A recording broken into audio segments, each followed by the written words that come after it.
All right, ladies and gentlemen, welcome back to our third night of the DPL Season 6. It is, of course, MLPDota, joined by the lovely johnxfire. John, how the hell are you feeling this afternoon, sir? I'm feeling great, Mike. I'm looking forward to some exciting Dota 2. All of our matches so far have not crossed past the very most 35 minutes. So it's been pretty fast paced the past few days. I'm looking forward to see if the teams keep that pace up or manage to find a way to slow the game down and drag us out longer. We'll find out, Mike. Well, I feel like every day, I mean, we're only at our third day, but from the first day to the second day, I felt like the matches were slightly more even. They were slightly longer. But I do agree with your sentiment, John. I do wonder whether they're going to actually last any longer than they did the past 2 days. But I suppose we will find out very, very soon. EHOME versus Vici Gaming, however. Pretty interesting matchup. I don't know exactly who the favorites would be listed as, but I imagine they're both fairly even. And as the draft goes, John, we've already started with one of your favorites. The Undying comes out, and Vici Gaming, they get the Shadow Shaman. Well, this draft phase is going really fast, Mike, I'd say. There you go. Rubik, of course, comes out as well, because we saw the Magnus. John, do you want to talk about these heroes? I mean, it's fairly standard, I have to say. It's nothing too surprising now. The Undying first pick. For EHOME, it's a very safe first pick. The hero does a lot for you in lane. And with rework to that Flesh Golem, again, he does provide a bit more once he hits level 6. And he does have some added utility, added tankiness, and added damage. So he's just great in lane, great for team fights as it goes on. And he has a lot of utility. He just kind of lacks in push power, whereas Vici Gaming with that Shadow Shaman pickup obviously means they want to get push going. They want to, start taking those towers as soon as the Shadow Shaman hits 6. Even, if they're not looking for towers, Shadow Shaman can pretty much gank very well now with the increased size in the ring when you summon the wards. So it's much easier to trap someone inside, keep them in place, and just beat down on them. The Magnus has been very popular as well, Mike. It's just the utility of that RP and, constant harass and slight pull from that slow. It's a slight pull from that shockwave. It's actually pretty strong. You can reposition someone ever so slightly, line them up for a better skewer, or line them up for an incoming stun, or just buy some time for your allies. So there's a lot of utility from that Magnus. It combines really well with the top cores in the meta so far, which would be like the Juggernaut, although in this case it is banned out. And, of course, EHOME, they saw the Magnus, they take the Rubik in response. It's as simple as that. A lot of spells to steal here. Shadow Shaman's kit is pretty much, it's always going to benefit Rubik to steal the Ether Shock, the Hex, the Shackles, and of course the Serpent Boards are really amazing if you can grab it. And Yeah, Magnus, well, everything else there, it's pretty self-explanatory. You steal an RP, you turn a team fight. Nope, there's no doubting that. We saw that yesterday with FY, of course. Of course, we always bring up FY when the Rubik comes up, don't we? But that is a different story of its own. Of course, we see EHOME, they do end up banning up the Juggernaut and PA, which I'm sure we both expected, John. Like, these guys, they really do have such an advantage with that Empower that comes out of the Magnus, so it's almost silly to not, at the very least, ban that Juggernaut. The PA, I mean, it's kind of a... We're tossing that hero up in the air right now, right? Like, we don't really know the power of this hero yet. Like, we always talk about how basically Blur allows PA to just have a constant free smoke around the map, but well, we haven't gotten to seeing it yet. But EHOME, they'll come in with the Phoenix now, so some nice team fight coming out from them. Makes it a lot harder for that Magnus to blink in with the RP, assuming the egg is already out. Then again, though, we are at 7.20, John. Is the Phoenix still a powerful hero, would you argue, or...? I'd say it is. I'd say it's definitely still pretty powerful. There are a couple of items that really buff up his heal if you want to go that route. Of course, I think the big one's Holy Locket, the Holy Amulet, one of those two names. It amps up your healing, all the healing you receive, all the healing you get and send out. So it's pretty strong if you were going to go for a support Phoenix. In this case, I think it's likely to be possibly a core Phoenix or back to a core Undying, or maybe a core Rubik. There's some flexibility here. All of these heroes are usually the first thing that comes into mind are supports, but there's some flexibility as to what will take that core position here, Mike, for EHOME. It certainly is the case. We do, of course, imagine it will probably be the Phoenix, but I guess you never know.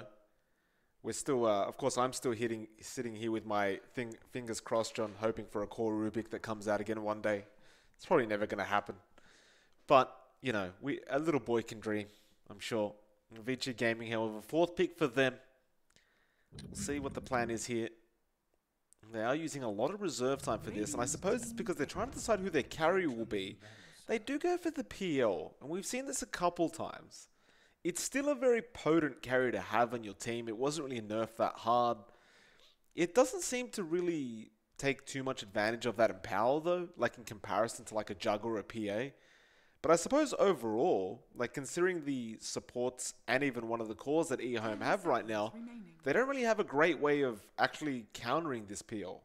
5 seconds remaining. Yeah, not the greatest wave clear from EHOME so far. They can compensate for that with their core pickups next.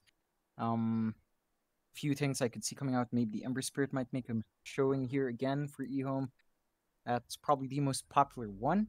I feel like Phantom Lancer is still really good here to have, Mike. With the emphasis on that early game, PL can just afford to go for, you know, what everyone else goes for. 2-3 rate bands, possibly a fast Diffusal Blade, or you could opt for that Yasha. I feel like we haven't seen it yet, but I think you might see a few PLs end up going for a Sanjin Yasha at some point, depending on the game. Usually it's going to be that Diffusal Rush, though. So in this case, I think it's going to be fairly important to get that Diffusal Rush, especially against a Lesh. Yeah, absolutely. So, the Leshrac, though, being picked up by EHOME, I guess we should have expected this to come out. I mean, it seems to be the go-to core as a 4th or 5th pick if you do see that Phantom Lancer come out in the same 4th or 5th pick for the opposing team. And we've seen this a couple times now, and it has varying results. We always talk about it, John, but basically with the Leshrac, if it gets a good start and it doesn't die too many times, it's probably going to be really annoying. However, if it gets a really bad start, or it has a good start and then just starts dying later on, it's pretty useless, and I always compare it to basically having an extra creep, an extra range creep. 10 seconds remaining. It does boil down to that. Like, if the Leshrac can't get that snowball, start secure himself a very fast set of early game items or a very fast Bloodstone Rush, it just really feels underwhelming. You don't quite stay alive long enough to pump out the damage.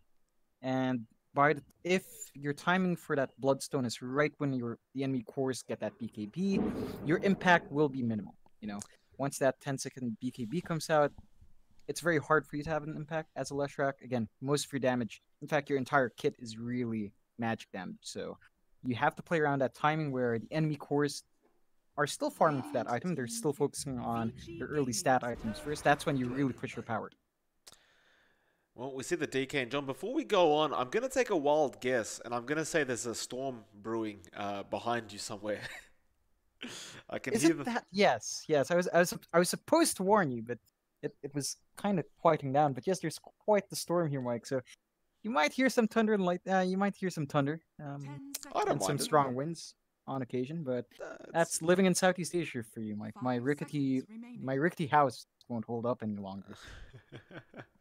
Look, I'll be honest with you, John. It's not really that bad. In fact, I kind of like the sound of lightning, so I'm just gonna allow it for now. In fact, we may even change the weather terrain to the rain one just to make it more suitable for this cast until the thunder subsides. But John, the Dragon Knight came out. This hero in this patch, like considering it's all about getting stats, it's all about, you know, getting those braces and going into the SNYs and things like that.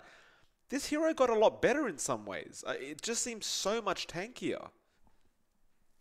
It definitely does. It comes online quite fast, and with the emphasis on that early to mid game, you can itemize and, you know, farm those quick stat items really fast. Enemy heroes don't usually have enough damage to keep up with it. We've seen that to great effect. I believe really tanky heroes have been making a great showing so far, Mike. Biggest example is, of course, the Dragon Knight and that Doom, which isn't here.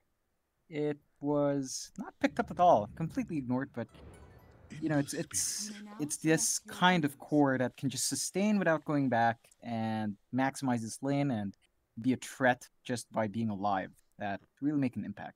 Yep, certainly. So we will indeed find, John, that it is going to be a Faith Beyond core Phoenix. Of course, Faith Beyond like every time we cast this man, he makes every safe lane of the enemy an absolute living hell. And I suppose Phoenix is one of those heroes where you can just make it so damn hard, especially for someone like a PL to move close and get those last hits with those fire spirits that you have available at your disposal. But at the same time, with the Phoenix, you're also sort of limited. You know, like you've got to land that really nice egg and you've got to hope nobody really gets in range to kill it off and things like that. Nevertheless, John, it's going to be an interesting one. There was a last pick Ember Spirit, of course, which does also match up well with the Magnus. Overall, though, if I may, John, how do you feel about either draft? Which one do you like better? I have to say it's much easier to execute VG's draft. Of course, it's fairly straightforward. You initiate with Magnus or the Ember Spirit, catch him in an RP, follow up with the Elder Titan, have Paparazzi run in after to clean up. It does a lot of damage. It pushes fairly well. For EHOME, they have really good push as well. And, of course, the Phoenix and teamfight can be fatal if you're not careful. I feel like they're going to have to rely on their Rubik to catch at least one very good AoE spell to follow up, because right now it does feel like they lack a bit in control. Sure, you have Leshrax's Earth Spike, but it's not exactly the most reliable stun. Whereas at the very least, Vici does have the Shadow Shaman to really hold someone down. The Rubik is not quite enough with a lift, unless you can slam someone down into two other heroes. I think that would make it much easier. But you're going to have to depend on really good terrain in your favor, where VG will be clumped up to get your initiation going. Whereas VG can basically initiate however they want. They have a Magnus to follow up with a pretty big AoE in that RP, Mike. No, absolutely. So we'll go into game number 1 of this best of 2 series. We'll see how this goes for either team. It should be a fun one, nevertheless. I mean, to be fair, though, like these drafts still seem like very reminiscent of 7.19. Like, you don't actually look at any of those heroes and go, oh, it looks so different. So both teams seemingly very comfortable with just running the, not the same, but the similar sort of meta that it used to be. Yeah, it's fairly safe. It's not as radical as what we've been seeing the past few days with the Grimstrokes coming out, with Juggernaut coming back in, or Slarks, or offlane Bounty Hunters. But I feel like with the changes to the map, it's still going to be an interesting match to see. I mean, it definitely changes where you take fights, changes where you ward, and it changes where the cores fight. Yeah. Well, they are going to try and engage early on. Yang, he's moving up, but they've got the high ground there. T-Fade. Gonna have to be careful. Of course, the Astral Spirit does come out, and suddenly your Elder Titan hits like an absolute truck, and he will go after Ego. The thing is, they haven't got any way to really hold them down, apart from Fade, but he hasn't leveled up anything yet. He does not go for the early shackles. There was probably no point anyway, because there was heaps of ways of really just cancelling that off. And so they just want to secure the bounty rune. It does look it's just going to be an even 2-for-2 trade anyway, though. So nothing too spectacular going on throughout the early game so far, anyway.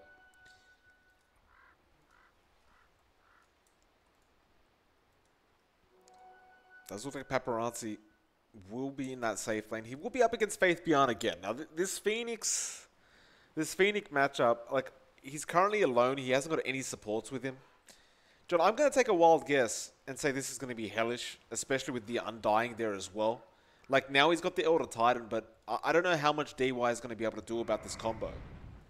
It's definitely going to be a very rough lane for Paparazzi. Again, you're going to have to cop a lot for ass coming out from that Undying, from the Phoenix slowing down your attack speed. But you have to remember as well, the damage output of that Elder Titan is nothing to laugh about. With level 1 Astral, as long as you catch 2 heroes, you're going to double your damage immediately. So you do have to watch out for DY to walk up there and just, you know, opt to trade with you, because he will probably win that trade. Speaking of winning trades, looking into that mid lane, Ori, he's up against ASD on that Leshrac, and hold that thought, because Faith Beyond falling very, very low, doesn't know which way to run. He does Fairy Fire up, but he'll give the first blood away. My goodness, DY, very early on getting the first blood. But the question I was trying to ask you, John, wait a minute, bot lane. Fade being chased down. One more right click will do the job, but they can't find it. Fade will salve up. Okay, so the question I was trying to ask you, John, Ori versus ASD. The Leshrac versus the Ember Spirit. Who the hell does that favor? I think it's gonna favor. It's gonna favor Leshrac early on. Your shield just gets boosted down level 1. Level 2, it's a bit harder to take it off, but the Leshrac still pumps out a lot of damage and at a much more consistent pace. It really depends if Ori can come up and bully ASD, get a couple of chains off and try to apply as much damage as he can. Otherwise, I feel like ASD is pretty much happy to just stay back, spam some Lightning Storm, get some damage going, and farm up. Fade on that Shadow Shaman doing a lot of damage to that Rubik. He'll be alright though. Has plenty of, or I say plenty, he has 1 Tango left to heal himself up. It's one of those things with that Shadow Shaman, John. We talk about it all the time, but that right-click damage that he has is just absolutely insane. You can't really stand there and trade right-clicks with him. Like, it is just way too much damage coming out. Yeah, he has probably one of the highest ranged base attacks in the game, and it's only compensated by his short range, but when you're laning against a DK, not really an issue. Although, I suppose DK is one of the better heroes to really cop the Sword of Flame. As again, he has pretty high armor and regen as a hero, thanks to his passive. So, you know, copping that harass isn't the end of the world for Dragon Knight. Radiant's top tower is under attack. Yeah, he's already got that level 2 Dragon Blood as well. Just heals up through it, doesn't really care at all. For the Rubik, not so much. Poor guy has to just take the abuse and accept it really, though he will go and pick up a smoke for himself, probably start rotating over soon to another laner's. Ego looks pretty comfortable, probably by himself, especially once he hits that level 4 mark. As it stands, 3.5 minutes into the game, we still have a 0-1. Look to that mid lane, and they are basically trading farm very, very evenly. In fact, they pretty much have even farm exactly, although Ori just gets 2 last hits for himself. Now ASD trying to apply a bit more pressure to try and get him out of this lane, as he does not really have any regen apart from a bottle now and a fairy fire. We'll see what he can do. But look to that top lane again, John. We predicted that Paparazzi would not have the greatest time, but DY, he's been putting a lot of work in. They've actually abandoned, like the Undying has actually left the lane. He just says, screw this, it's not worth my time. And with that, Paparazzi is basically going to start free farming on this carry PL. Yeah, again, I think that came down to that first blood, just really slowing down the EXP gain of that Undying. You do want fast levels, otherwise your kit's just kind of, well... Oh, just saw the battle of the support bot lane and top lane. Looks like they will end up getting DY. It's just funny that bot lane, it looks like the Shadow Shaman, who was getting chased, was about to go down, but... Well, he got played, John. The Rubik managed to get him out, and he will go deny himself to the tower now. Short respawn time, though, of only 9 seconds, so he won't mind at all. 2 for 2 now, though. And I do like the fact that Y has returned to the lane up at that top, because they really can't allow this PL to just do whatever he wants. Because we just know what's going to happen. Yeah, Papa, you know, you just end up with a really farm PL. Just snowballs from there after a good start and a couple of good stat items. I think the one issue I see in this lane so far is that, you know, Fate Beyond does have his levels now, and DY is starting to trail behind in terms of what he can do on this Elder Titan. He's copping a lot for ass just from those Fire Spirits. But he has bought enough time for Paparazzi to hit 5. So I think his job, even though he can't do too much now compared to before, he's done his job. I mean, Paparazzi is, again, having free time here. 1 full level ahead of Fate Beyond, which is not what you want to see as Phoenix. And you've slowed down that Undying from getting any XP at all. Yeah. It's a great job here from DY. Y, he will get started on trying to harass him back again, but, I mean, you're level 2 Undying, you're level 2 Elder Titan, like, it's just... DY is definitely going to be the one happier about this trade, like you said. So, well, VG definitely have the advantage for the moment. Mind you, Ori does manage to snag double damage. My goodness, Rune, off the top lane. ASD try to take him out and punish him for that, but it won't be the case. Ori will manage to back out of there safely. It looks like Fade was rotating in just in case he needed the help. Ego on that bot lane now has been pretty much left alone on this Dragon Knight. Like, he's up against Yang. Sure, he can't kill the Magnus, but at the same time, you're just basically in trade even farm. For the most part, yeah. I feel like in a 1v1, you probably couldn't see... Oh, As I say that, Ego being chased down now. Ori and Fade rotate in, and Ego should just be dead here. They've got the chains, they've got the shackle, as well as the double damage on Ori. Well, I thought Ego had it good for a moment, but apparently VG, they were tricking me, and they rotate in and take care of it. in a 1v1, I feel like the DK does very well against Magnus. He has a bit more sustain. It's easier for him to spam out Breed Fire compared to Magnus spamming out Shockwave. And, you know, it does a bit more in slowing down farm. Like, you can take away some of the damage of Magnus's right click, so he can't really farm too well with the Empower and the Wave. But if you drag 3 heroes down, of course, a DK is still gonna die. It's still 7 minutes in. He's still not the monster tank we want to see. That's gonna take a bit. Yeah, absolutely. The thing is with the DK, and we saw this in the last patch over and over again, but when you have a PL against the DK, and I believe you were the one that kind of pointed this out, you get that Diffusal Blade, but once you burn all the mana of the DK, you basically start doing no damage. Like, he literally just stands there, like, just regenning up all the damage you're dealing to him. Yeah, definitely so. And I do feel like the armor changes and the change in damage reduction calculation for armor values, it definitely benefits Dragonite. You know, every point of armor is now that much more valuable, and DK still gets a lot of armor, so with just 12 points in armor, we've seen it before, it does a lot, Mike. Absolutely. Well, Paparazzi now making a run for it. Rubik is making the chase. Y is also there, but they couldn't quite find him.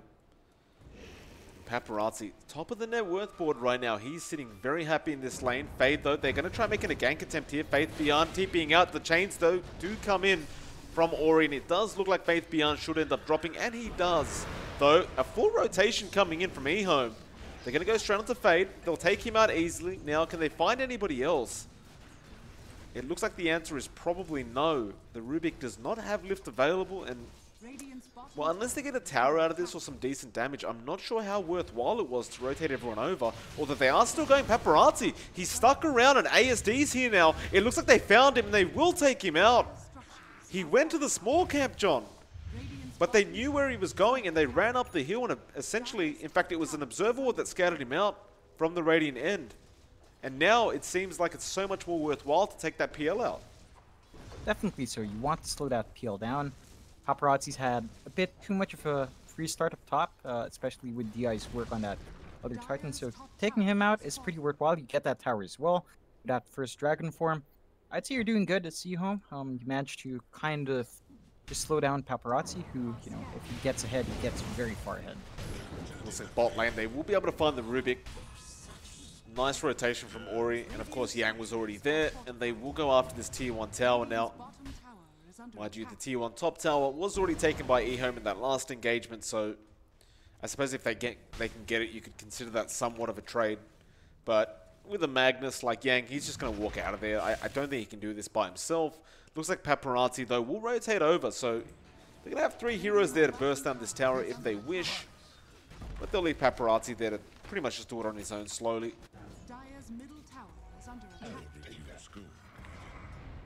They are trying to rotate down mid to stop that push coming out from Beyond. I think that you really should hold on to that mid tower. I mean, if some pressure is applied to it, you will have to hold on to it because it's very pivotal in these fights, Mike. We've seen it again and again. The team that loses their tier 1 first in that mid lane has a harder time controlling the map now. Much harder time than before. And they will come and defend that. Though, now that Ego's here, like with that Dragon form that he has available, he can take this tower down very, very quickly. Ori is behind them. He's going to loop around now and see if he can really pincer them in with the rest of his team. Ego has to be very wary of this. Ori shows himself, and Ego doesn't even flinch. Though pot lane, the Rubik does end up falling again. Paparazzi was still there, just basically farming, and I guess the Rubik just got caught out. Not the greatest play, unfortunately, from the side of EHOME with that Rubik, but nevertheless, nobody dies in the mid lane, and I guess on VG's end, they don't really lose the tier 1 tower, so they're probably still sitting happy. Yeah, a bit of a wasted Dragon form coming out from Ego. Of course, you do want to at least take a team fight with this, preferably do some damage to a tower, if not outright kill it, but EHOME did pop it a bit preemptively and didn't really get anything done, so a bit of a waste there. Looks like, Ori. no, just some toying around, yeah. Of course, the Remnant was available. So a 4-6 now. Slight net worth lead for the side of VG, just by 2k, but I guess at this stage of the game, I mean, we're only 12 minutes in, but it does matter. More importantly, Paparazzi is still basically free farming, top of the net worth board. We've seen what happens when this man just free farms to his heart's content. Like, he really does become uncontrollable.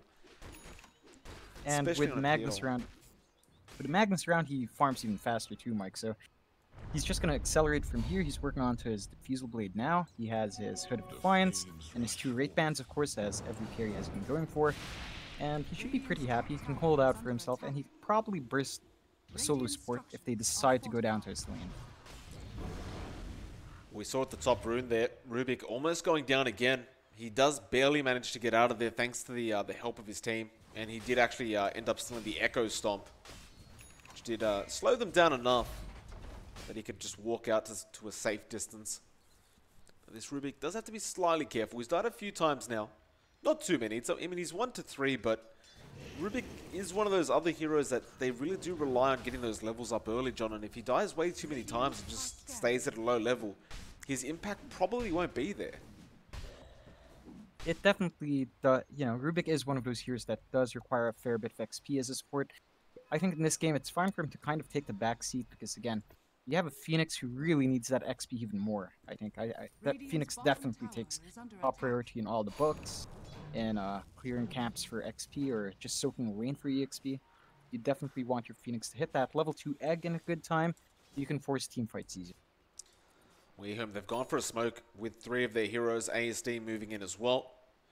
Does have the Yules up, but it looks like they're not really going to find anybody. And Paparazzi, he's still at bot lane, like he is out in the open right now. But they've gone towards that top lane and they're just not going to find anyone.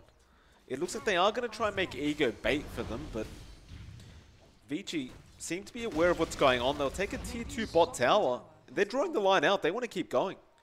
So it's either the mid tower or just keep applying pressure to the tier 3 bot tower if you're Paparazzi. And it's kind of like, why the hell not? They will force a rotation down though anyway from the side of EHOME. And it looks like the plan is now go for the tier 1 mid. Again, a very pivotal point of map control for both teams, so I feel like this is definitely something EHOME can't afford to give away freely. Whether or not they come down for the defense is another question though. Well, you've got that Magnus in the tree line as well, John. He's just waiting. He's got that Blink Dagger available. Ego, he will go in. The stun is there. They don't even need to RP this, though. They've just got the wards out. Now the egg comes out as well. The RP is only on the Leshrac, and he skewers him into the Earth Splitter. It's a lot of damage coming up from Vici Gaming. EHOME, they lost Faith Beyond, though. They will lose the Magnus on the side of the Dire. Paparazzi just going to run out. Nice stomp comes out, though, from DY, and now they shackle up Ego on that DK. Y is the only one left there. He's just trying to take Fade out. He will get the job done. There was a buyback coming up from ASD, but Paparazzi is going to make his way out of there. Meanwhile, DY is still playing around with them. Ori is back in the mid lane. He just takes the tier 1 tower, and now a double chains comes out. ASD may die back here. They want Y first, and Ori's going to make the chase, but ASD is going to be so careful right now. Paparazzi, he may drop, and he does. They bait him out with the Leshrac, and Ori, he'll just TP back to safety. And God only knows who won that team fight, John, but it seemed like Vici Gaming got the better end of the stick. Definitely so. They force a buyback out from the Leshrac this early on. They take that tier 1. And, I feel like that would have been a pretty clean team fight from VG, but they kind of overextended. They really wanted to get that die back on Lesh. But it's early game. Those respawn timers aren't too long. And the rest of EHOME just made it back in time to clean up. So, it's still a win for VG. They take that tier 1 again, down mid, which is pivotal for map control.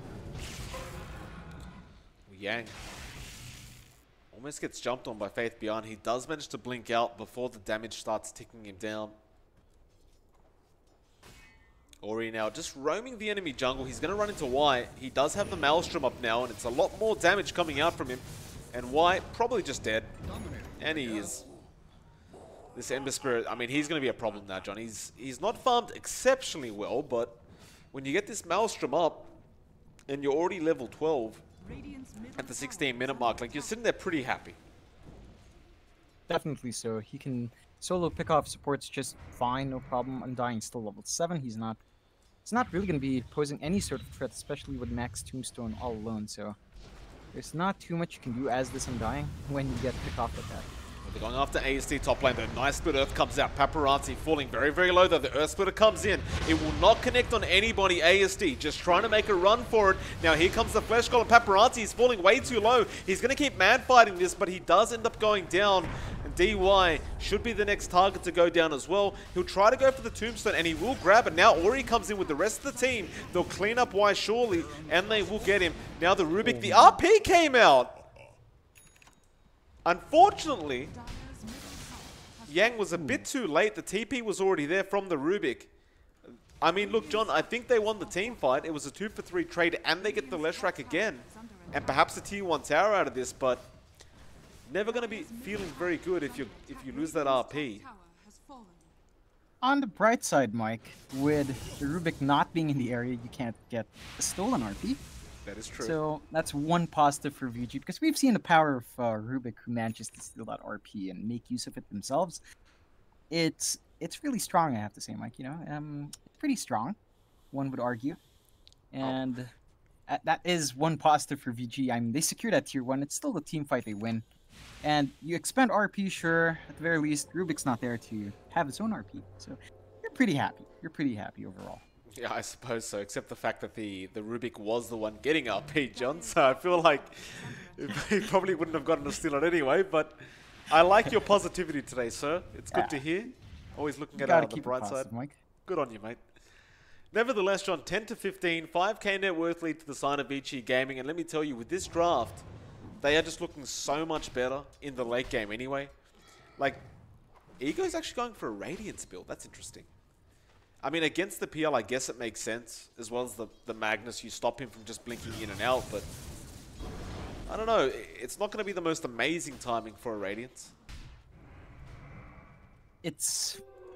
I mean, it's something that comes out every now and again on the DK, I believe. It's something that's very niche, but you see it sometimes. Radiant's middle I'm not tower sure is exactly under how I attack. feel about it, I have to say, but seeing that most of VG's damage on their cores, at the very least, is mainly right-click outside of Ember Spirit, it does make some sense.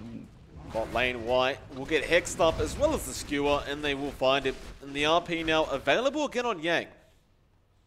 And Vici Gaming, they do not want to let up on this aggression, and why the hell would they? Like, you look to ASD right now, you look at his itemization, and like his levels, yeah, his levels are there, but overall, this is not the best Leshrac game in the world. In fact, this is the kind of Leshrac game where you sit there and you go, man, in 10 minutes, this Leshrac is going to be practically useless to his team. And with It's that, going to be a hard time for him as the game progresses, personally. and they found another John. They found the DK. He's so... In fact, he got the full Radiance up, but can they burst him down? It looks like they stole the Split Earth on the Rubik, but now Ori is on top of him. The Shackle has also been stolen by the Rubik, but it's only delaying the inevitable. They will find Ego on the DK. They'll take down the Rubik as well. 2 more heroes on the scoreboard for on the side of Vici Gaming. It's just kind of like, what do you really do here? Like, you've got a DK, you've got a Leshrac. What the hell can Again, turn this game around? Yeah, again, the team fight coming out from EHOME, it's all really lying on Fate Beyond. If they don't group as 5 around Fate Beyond, you're going to have a rough time when VG brings all the heroes to bear. Well, they may have found Yang. Does commit the RP. And it looks like he's just dead. That was an interesting choice. Well, they might find more kills anyway, though, because EHOME, they're moving forward, but the rest of Vici Gaming are there. Though it looks like EHOME are the ones that want to commit. And Vici Gaming, they run back. They're not interested in this whatsoever. I guess the RP was simply out there because he thought perhaps the rest of his team would want to come in on the ASD, but they decide better of it, and I kind of agree with them, John. They look pretty far away from my perspective. They did look a bit far from Magnus for that RP to really come out. I think he figured he could have gotten that solo kill. I'm not sure. I don't think so. You know, ASD looked pretty healthy. Again, that's probably the second RP we've seen sort of whiff. I do want VG to play around their strength. Again, as we mentioned before, they just need to land, an RP with the rest of the team behind, catch at least 2 heroes. I think 2 heroes are enough to catch in the RP, and you pretty much turn that team fight to your favor. You have enough damage to burst anyone caught, and you immediately force it to a 3v5, which really, more numbers are better, Mike. Absolutely so. DY will find himself an Undying. Paparazzi is going to run in. There is backup there, but again, you just don't want to take that fight when you're going to have to be fighting up the hill. Rubik doesn't bother. ASD just TPs the hell out of there. And if I may, John, you mentioned before, it's all about Faith Beyond in these team fights. He's got to land these massive eggs. He's got to get those Fire Spirits and that Sunray out there. He seems to be completely ignoring team fights for the moment. I think that's a fair enough move for him to make. So far, who are EHOME really losing? It's, they've lost ASD a couple of times, exactly 2 times, but, the guys that are really dying are mainly Y, mainly the Rubik, the DK, every now and again, but really, the supports are the ones copying all these ganks, and that's nice for VG that they're finding kills. They're not finding kills in the heroes they need to kill off. They need to kill off Faith Beyond, who has, he's died 4 times, but he's been farming non-stop since. He has a She discard now. He's getting the levels he needs. He's going to hit level 15 soon for the talent, and then that level 3 egg is not too far off. They're going in. I believe Magnus was trying to go for the RP. They were ready for him, John. They actually scanned him out, and the Hex was there immediately to make sure he couldn't RP. That Hex, of course, coming out from the Rubik, who stole it off the Shadow Shaman. A very nice play from Vici Gaming, and as we've seen from, a nice play from EHOME, and as we've seen from Vici Gaming, when they lose the Magnus, they're suddenly not very interested in fighting whatsoever. They do end up backing off, and again, this just creates more space for EHOME to just keep farming up. In fact, they are going to go for a smoke of their own now. Ori does Remnant back. And I believe, did he just, yeah, he broke the whole smoke because he Remnant through them. Yeah. That's pretty nice. Pretty nice interaction, I have to say, Mike. Totally bounced. I mean, it's very rare you see that happen, to be fair. But that was nice. He just saved himself from the smoke and saved the rest of his team by jumping around the jungle. I mean, that's good for VG. Again, I feel like the impact we're seeing from Yang is... It's not there yet. He needs to land these big RPs. Not even that big. He just needs to land an RP, Mike. Just 1 RP, 2 heroes at the very least. You could argue for 1 if it's something like Fate Beyond. Committing that RP just for Fate Beyond is definitely worthwhile for your team fight.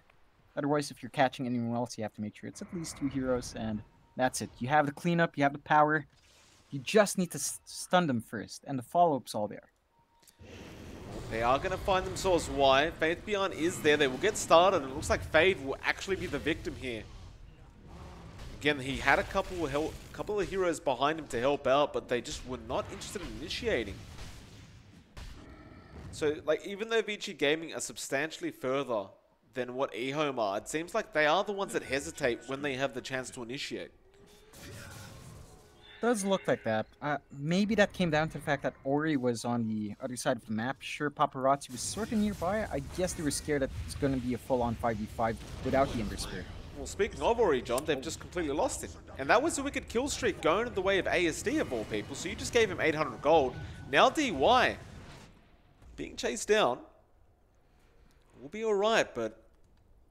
I mean, you can't make plays like that.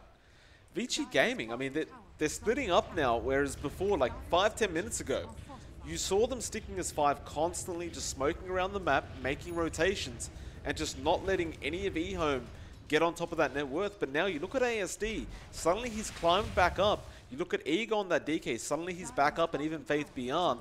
Like, sure, Paparazzi's farming like an absolute champion, John, but 1 death with no buyback and the game could just be over. Yeah, they definitely have to watch out for that. I think the major issue for VG is, again, it's odd what they're prioritizing. They're playing split push right now. It looks like they're really scared to take these team fights. And I keep wondering to myself why. They have the Magnus again with that RP. If Ori just sticks around with them, they can easily burst down anyone in that RP. Right? They have the Empower, they have Fire Remnants for damage. They do smoke up now, so they're going to try to find something, but... mean, this feels more like Vici Gaming. Radiant are Their net worth lead suddenly pretty much only 1k the way of Vici Gaming. Let's see if they can find anyone. They will find the Undying. So White will not be there for the next engagement unless he does choose to buy back. And they're going to try and get some value out of this with the T2 tower. In fact, no, they will back off. under attack. Dire's Where are they bottom going tower now? is They under will go for the attack. Roshan play. Mind you, while that was happening, Faith Beyond, he pushes out the bot lane.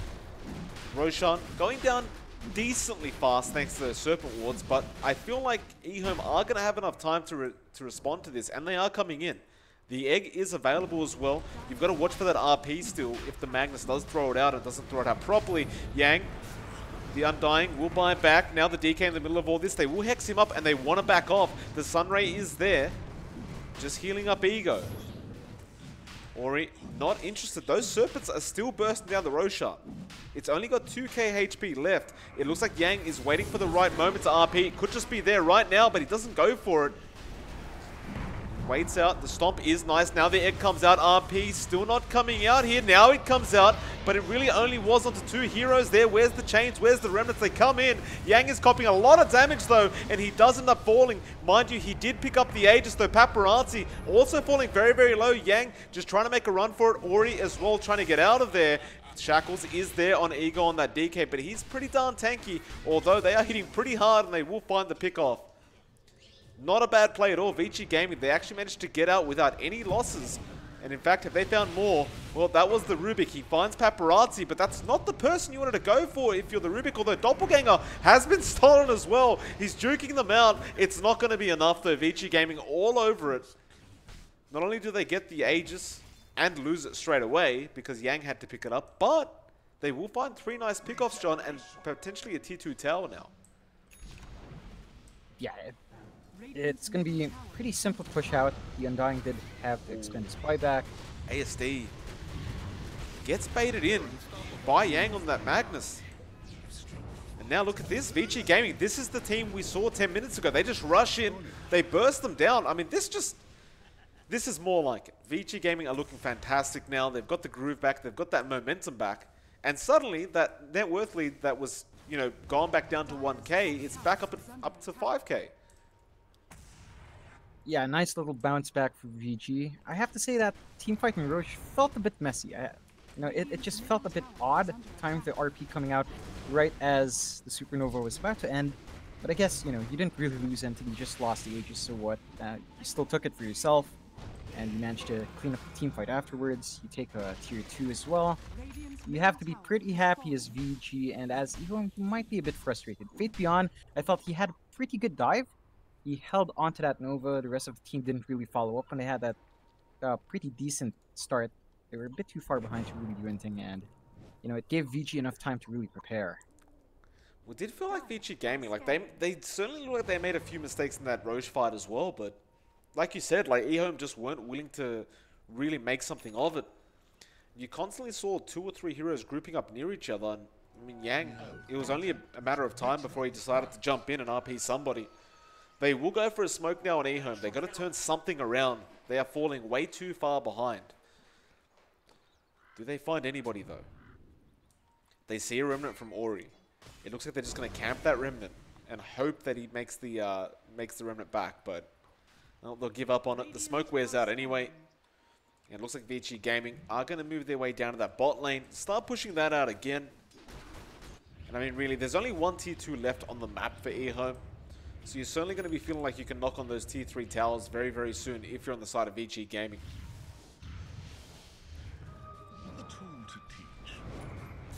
Ori jumps in. Doppelganger was there by the Rubik. He will be fine.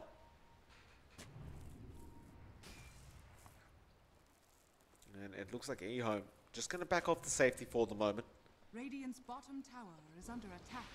ASD does have that 10-second BKB charge up now, so that could make all the difference in the team fight. You do always see him. He's falling so darn low every time Ori decides to make the jump. Paparazzi wants to have a go, but he's got the low ground right now. There is a Hex coming out. Who have they actually caught? I can't quite see, but it is Ego. It's a big target, though he's quite tanky. Now they'll turn their attention onto ASD. The Shackles were there, but the Sunray is nice from Faith Beyond. Now the Earth Splitter as well. He catches absolutely nobody. Fade is down. EHOME, RP comes out, he's got 2 of them, but where's the follow-up? Damage is coming in, but ASD is still alive throughout all this, and now there comes in Faith Beyond. They've got to make a decision, and they choose to go after ASD. They'll take him out, but now they might lose Ego on that DK. In fact, Paparazzi is going to fall, perhaps. He's trying to make the run for it. Doppelganger is there. He goes after the Rubik. He will eventually end up falling. It's a 2 for 3 for the moment. Now Faith will be the target. Ori, they will end up getting him with DY. And that'll be it. Looks like there was a couple buybacks throughout that. In fact, it was only one from the Rubik at the end of the team fight. But apart from that dieback, or excuse me, the buyback, it was a 3 for 3 trade. But certainly the gold and XP going the way of EHOME. Definitely. So they managed to take out the highest net worth hero in Paparazzi's PL. They take a pretty nice fight. They force VG to use that RP and the Serpent Wards as well. So that's not going to be up for, you know, it's a small amount of time before it's up. And you can make something happen in that time frame. It's looking pretty alright from EHOME. Again, they do still have some power left in them. I believe ASD still hits like a truck. I like his itemization. Skip that Bloodstone entirely. He went for the BKB and the Kai and Sanj. So he's much harder to just burst down. Much harder to just control. And since our PL and the Ember Spirit both skip the BKB, he's still going to stay relevant. Certainly so. It's just a matter of whether this PL will decide to go for BKB a bit later on, but he's going for an Eye of Skadi next, so feeling confident in himself that he can survive with the extra stats. I mean, there is so much value in getting a BKB if you're this PL right now, but at the same time, it's not an item you see very often coming on Phantom Lances. And it looks like that's not going to change anytime soon. Ori as well, looking for that Daedalus, so he is going for that crit build now with the Empower. That does do a hell of a lot of damage. It's just a matter of whether you can actually get a very nice Sleight of Fist. But it shouldn't be too hard.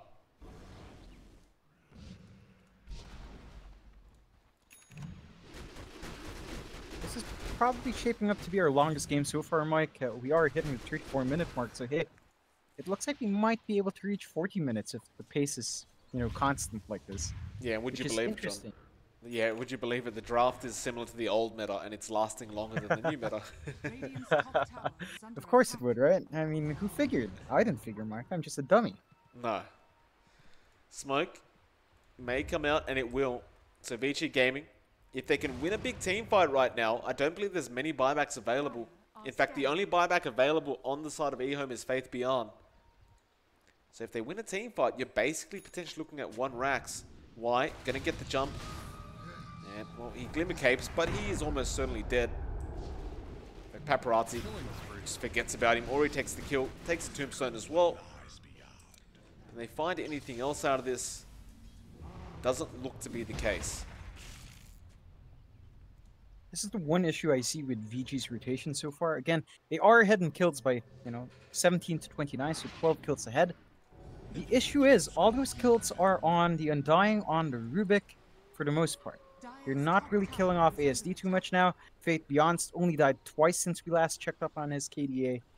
And, you know, the Dragonites, well, only died 1 more time since we last checked, I think. So they aren't finding the pickoffs on those cores. They're expending these smokes for support kills. And at this point, they're not gaining any more map control than they already have. So it's almost like a waste at this point, Mike. You're really not achieving too much by killing Undying at 36 minutes in. Yeah, I mean, he's already pretty happy with his XP.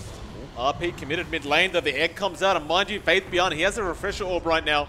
Though, will it help that much? It's a lot of damage coming out. Faith Beyond, Icarus Dive again, he refreshes, but no secondary egg quite yet.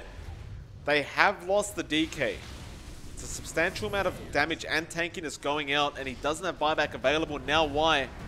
Really doesn't want to give his life away like this, but he will. Faith Beyond does Icarus Dive, but absolutely no point in throwing out the egg. 2 down, no buybacks available, though Vici Gaming will back off. They'll go towards that top tower now.